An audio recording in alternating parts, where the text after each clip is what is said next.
What's good, y'all? My name is Rorvis Paradox, aka Docs Brando, and I'd like to welcome you all to another installment of Rorvis Reviews. I got a very unique one for y'all today with this episode, so sit back, relax, and enjoy what y'all about to hear me speak about. Remember that the goal is still 500 subscribers before the end of the year, and right now we're so close to 100. Our first 100 subscribers. Give yourself a round of applause for supporting the boy and making sure we grow as a group, as a unit. The Doxaholics are running wild right now, but we need more. So help your boy out. Share the content with folks you love. Share the content with people you hate. Just make sure you're liking, commenting, and telling everybody to subscribe. This is really I'm feeling really passionate about it, and it's been a short time, but every day makes me want to do this more and more. So make sure you follow me on IG at DaxBrando25 to stay up to date. And all that being said, let's get into it. Now I already know what some of you may be thinking. Docs, you're literally Blade. How you gonna do a black vampire episode without talking about Blade? And any other time, you'll be right, you'll be justified for me not talking about this. This is definitely one of my favorite characters ever. How can I talk about? But these other films, when I talk about black vampires, they truly utilize their blackness and part of the characters of main factors. So I have to. Ooh, cool. Blade will get his own episode. Yes. Now, the first film I want to talk about is 1972's Blacula, directed by William Crane. Now, you may have remembered me mentioning this film when I was talking about They Clone Tyrone and talking about black exploitation films, but it's definitely a film I think is important in black cinema, especially for black horror. When you get a director like William Crane in his directorial debut, and you get the leading man, um, William Marshall as Blacula, you get something very unique for that time, especially for these two men.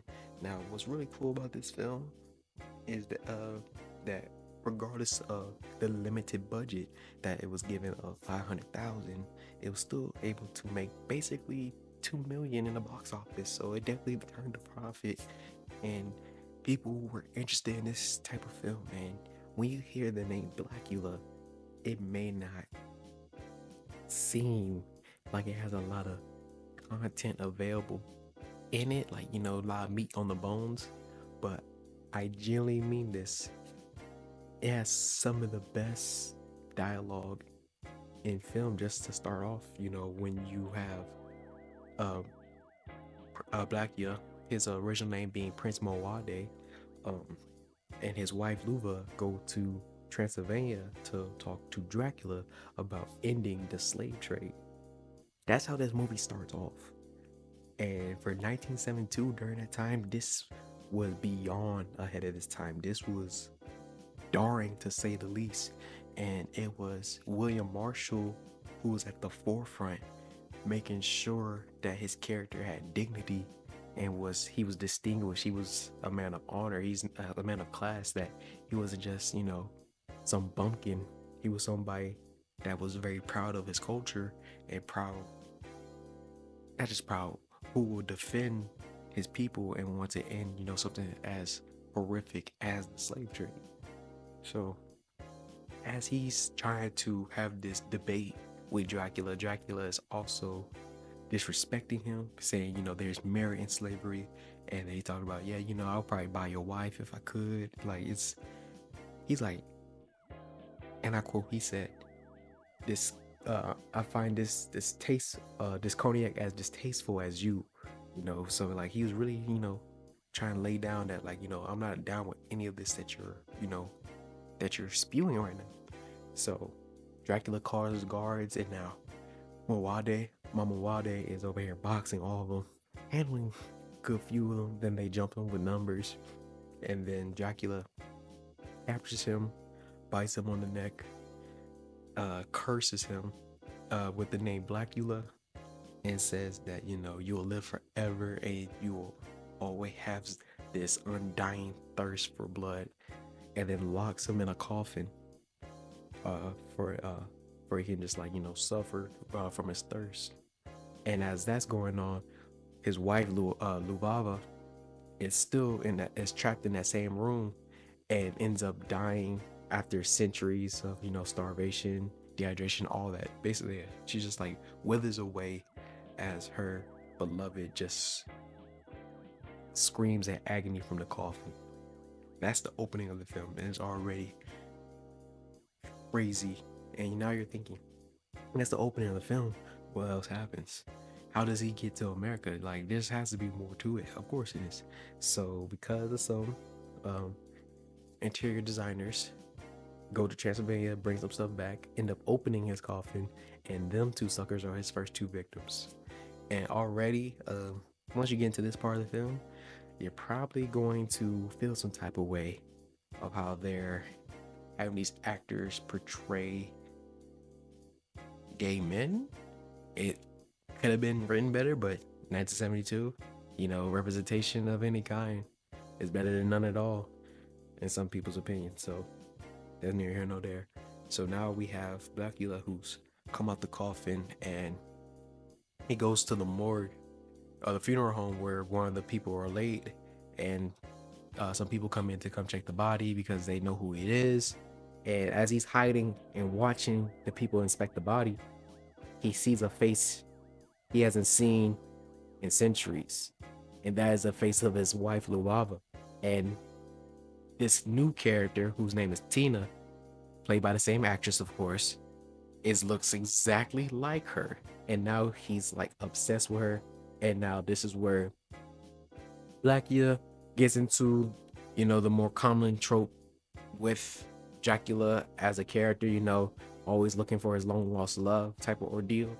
So I think that's where I'm in talking about the film. I definitely want y'all to dive into it yourselves. It's not that long of a film, and it's nothing wrong going back and looking at some history. Now I'm going to the highlights, and off rip, I absolutely have to mention the score / soundtrack by Gene Page with contributions from the Hughes Corporation and 21st Century Ltd. This album is a piece of work. Like, I've literally had it saved in my phone for about 2 years now, and when I feel like going back to it, I just listen it from top to bottom. Like, even when it's not like actual songs, just pieces of scores for the film, I still rock with it. And the songs from the Hughes Corporation, Look the Other Way, oh my god. Like, and then what's funny about it is, like, Hughes Corporation is actually not just like on the soundtrack. They're in the film. They're in a club for 2 club scenes that are in the film, and they're actually performing these songs basically live. And it's very interesting to see them give this moment a spotlight on this group, just because, I guess that was in the deal and that worked out for them. But they performed their ass off with the 2 songs they have on here, and they're great songs nonetheless. And usually with horror movies, you have different types of score for these films, more classical music, more, music that's more to the tropes of vampirism. But because it's a black exploitation film, of course, you're going to have more funk inspired songs in the movie, as well as this being the era like black exploitations really were at the forefront with soundtracks. Shout out to Curtis Mayfield for what he's done in all, not just black exploitation films, but black cinema in general. With his soundtracks, he's made plenty of great albums that great scores, soundtracks that y'all should already know samples from, and songs you've heard, or just songs in general that he's made. So I'll definitely put some in the description. More than likely, I'll see how I feel about that. I'll still think it over, but neither here nor there. The score, soundtrack, phenomenal. Now I really want to get into the really makes this movie work, and it's the characters, it's the cast that they have here. So I already spoke on William Marshall as Prince Mawade / Blacula. A very, like I said, he fought for this movie in more ways to one for how his character was going to be portrayed. Make sure he had a lore. Like, everything that I like about the character is his doing. So I have to tip my hat to him, and he did a great performance nonetheless. And there, when he, talks about when he's really trying to romance Tina and like really trying to put in her head that she's the reincarnation of his love, he put a lot of effort into that performance. So I definitely appreciate what he did for the film. Um, Next would be Denise Nicholas as Michelle Williams, uh, a minor character who is this who is friends with Tina, as well as she's the girlfriend of the doctor of the film, Dr. Gordon Thomas, and she does she's just a good friend. She's cool, and but she's not important, but she definitely plays her role well. Somebody to really emphasize is famous Rasul's as Dr. Gordon Thomas. He epitomized a lot of what was great of black exploitation films, because these were where black men at the forefront that didn't really give a damn about authority, and in a sense that what's right is right, wrong is wrong, and if it's bullshit, I'm gonna call it out type of character, and that's who he is. And so he deals with the racism that's going on, because there is some they do talk about, like, again, if they already talk about the slave state, you already know they're gonna be talking about racism in certain ways throughout the film as well. And he calls it out. He's very stern, he's smart, and when he was analyzing the body, the first victim, he already could he saw the neck wounds, and he kind of like, I'm gonna do some research, but I already can feel that this is some vampire shit. Already was on that. He was way ahead of the curve in the film, and he definitely played his role well as the Black Van Helsing, basically, to William Marshall's Blacula. So I think overall, I'm gonna give this film.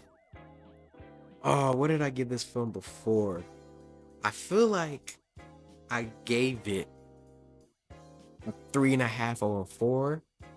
So I think I'm gonna say a 4. I might have to go back to my letterbox and revisit. But yeah, I'm gonna give it a 4 regardless of, again, this movie was made with only 500,000. So there is some limitations with some besides Blacula's vampiric look, some other vampires don't look that well.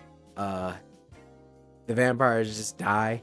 There's no like poof. There's no je ne sais quoi with their deaths, like with other vampire fairs where they burst to flames, turn to dust, or anything like that. They couldn't afford that type of stuff, and that's like way before a lot of those type of effects would be around. So, but it still looks pretty good for its time. I like what it means to black horror as well. So yeah, I'm gonna stick to it. I'm gonna go ahead and give it 4 stars, and yeah, on to the next film. Now, the last one I'm going to be talking about is 1995's Vampire in Brooklyn, directed by the great Wes Craven. Now, a lot of people, if you don't know, if you've seen this film, you probably would have known that Wes Craven did this. But yes, this was a film that he said he had a fun time with. And then what I found also interesting after doing a little bit of research, I noticed the name in the credits. This movie screenplay was written by Michael Lucker, Chris Parker, and Charlie Murphy. So that right there kind of makes it stand out for why the film is a horror comedy. But I found out something more interesting than who wrote the screenplay. So in an interview, Wes Craven, in multiple interviews with Wes Craven and Charlie Murphy, both had said the original movie was just going to be like a straight horror movie, and it was Wes Craven who kind of pushed to have it be a comedy horror, because you have Eddie Murphy, you can do some things with him, and his diversity in comedic chops. So why not make it a comedy in some aspects? So I find it very interesting that the funny people made the horror movie, and the horror like legend said, yeah, let's do something a little different. And what is so insane about this like collision of these people to bring this film together is that the horror aspect of this film is literally the best part of the film. I feel like where the film wavers a bit is when it gets more into the comedy. Like some scenes are funny, yeah, and then like some areas it feels like it's kind of running on, and they're kind of doing too much. But like, in my personal opinion, if they would just made the horror movie Vampire in Brooklyn just like a good two 2 hour movie, a 2 hour horror movie with just that, and just expand upon the lore, expand upon some of the characters. Williams kind of like, and then also this will be great to amp up the kills in the film. Like there's some, of course, it's a horror movie, so there's kills, but kills are some of them are kind of lackluster and kind of done in a comedic tone. So it's like when you get a vampire movie and you have a vampire movie that's the horror aspect of it, like when it's really a vampire movie and its aspects are really great in my opinion, you need to like let that just ride, and you need to like I want to see like fangs piercing necks. I want to see like throats being ripped, like blood dripping down the face, like real vampire shit. And because it chose to go the comedic route, it kind of takes away from that. And it's just like, I feel like that's what's stopping this movie from being so great. But I still see it as a cult classic, like many other people, because I still enjoyed myself regardless of its faults. It's a really good film for the most part. Um, the movie stars Eddie Murphy as the character Maximilian, and he plays two other characters as well. You see them if you've seen the movie. I'm not even about to go into that, but he's Maximilian. Is a vampire that used to reside in the Bermuda Triangle in the Caribbean type of area, and he starts off narrating saying, the humans ran us out, and now I'm the last of my kind.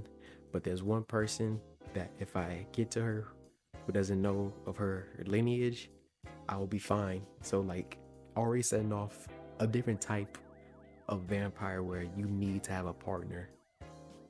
I think that's very interesting that you need a partner to survive. Like it's not like other like Dracula based vampires who are so love stricken that they're enamored with the person. They don't really need the person, but they just want the person. He not only wants her, but like he truly needs her to survive. Like if he doesn't turn her into a full vampire by the next full moon, it's up for him. It's over.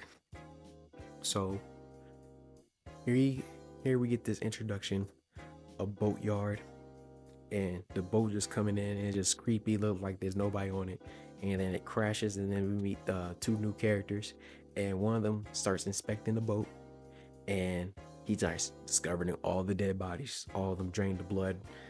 He's screaming, panicking, and then he comes out, then a big ass wolf, jet black, jumps over him, lands out, and just walks across, and then you see the shadow, the silhouette transform from wolf to man, and you obviously know it's Maximilian, and then he just walks off looking for someone. And this is where he gets some help to not only find the woman he's looking for, but to really trick her. I feel like I'm gonna get into more to when I end the conclusion about the differences of this film, but he's really not just trigger, but like he's really scheming this situation, and it's interesting to see this plotting unfold. And honestly, that's all I want to say in particular of the film.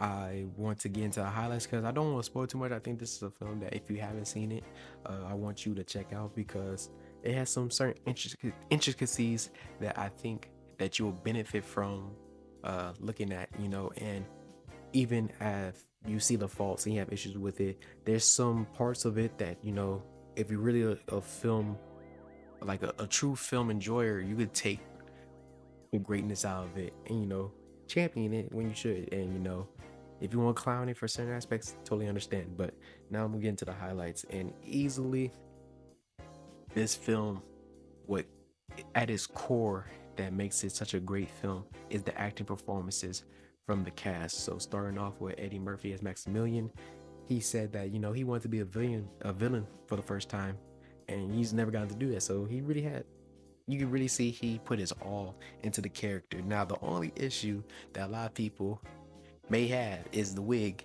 and you know, maybe the wig wasn't a good idea.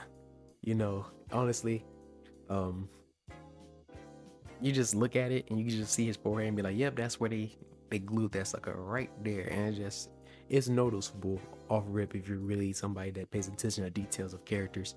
But other than that, costume design look great. Maximilian looks fly as fuck. It's without a doubt. You know, he doesn't get, you know, the usual cloak, but he does have, like, you know, this nice all black kind of like trench coat type shit, fly as fuck. Then he has different types of pattern shirts going on. Like, he really looking like a smooth brother. He cleans up well, and you know, when he wants to be intimidating, he can. And when he's really trying to seduce the character he's looking for, Rita, and, you know, trying to entice her and stuff like that, he can get really suave. So I think seeing Eddie Murphy in that aspect, it was definitely interesting seeing him in a different sphere so early in his career. Um, Now when he gets into playing the other characters, it's kind of like, you know, not in a bad way, but Eddie Murphy doing Eddie Murphy shit when he does impersonations or like crazy type of characters in the fat suit, all that type of shit. So like, cool for that part, but I'm here for him as Maximilian, absolutely. The next person I gotta highlight is Angela Bassett as Rita. It is amazing seeing her in this role, and it's like being like on the opposite side of Eddie Murphy's Maximilian, because, you know, she's somebody that's trying, doesn't understand what's going on with her. There's a lot going on in her life.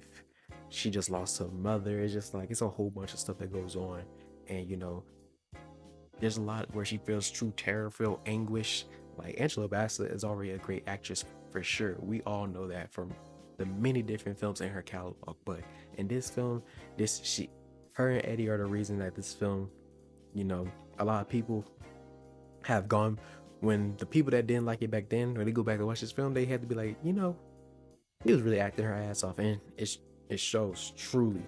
The next I want to mention is Alan Payne as Detective Justice.